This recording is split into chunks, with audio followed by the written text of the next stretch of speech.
welcome to your Humber News Update. I'm Shai Williamson, coming to you from our newsroom here at Humber's North Campus.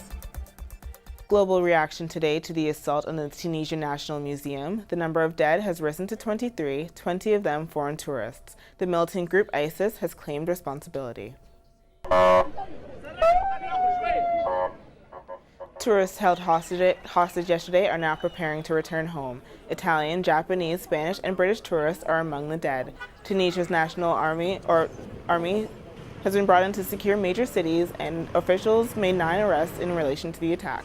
A manhunt is underway for 2 or 3 others who may have been involved. This is the latest example of extremist terror, and we have to fight it with everything we have. Meanwhile, Tunisians gathered for a candlelight vigil honoring the dead and wounded. The attack comes 4 years after the Arab Spring toppled the former government in the country and kicked off a transition to democracy and free elections. Canada's broadcast regulator is set to reveal new sets of rules today that may affect the way that we pay for TV.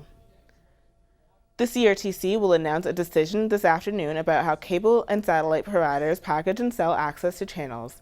The federal government has been calling for a so-called pick-and-pay system. This could mean Canadians would pay for only channels that we actually want to watch. The ruling is a result of a hearing the CRTC held in the fall. This may be hard to believe, but this winter was the warmest on record worldwide. That stat comes from the National Oceanic Atmospheric Administration. But for Atlantic Canada, there seems to be no signs of spring anytime soon. Here's what it looked like yesterday after another 50 centimeters of snow was dumped onto Halifax. Amateur video shows huge amounts of snow that was barely manageable.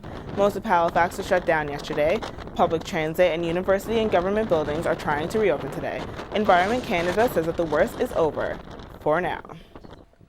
In the world of sports, Raptors win a game at Andrew Wiggins' expense, and Milos Raonic advances in the latest high-stakes tennis tournament.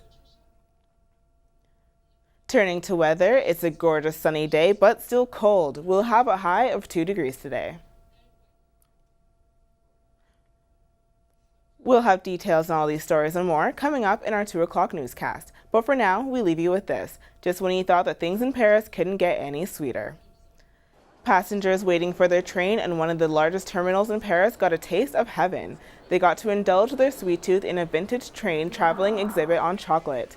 The train will be visiting each major Paris train station this week, allowing passengers to take a trip through chocolate history. That's your 12 o'clock update. We'll be back with more Humber News at 2.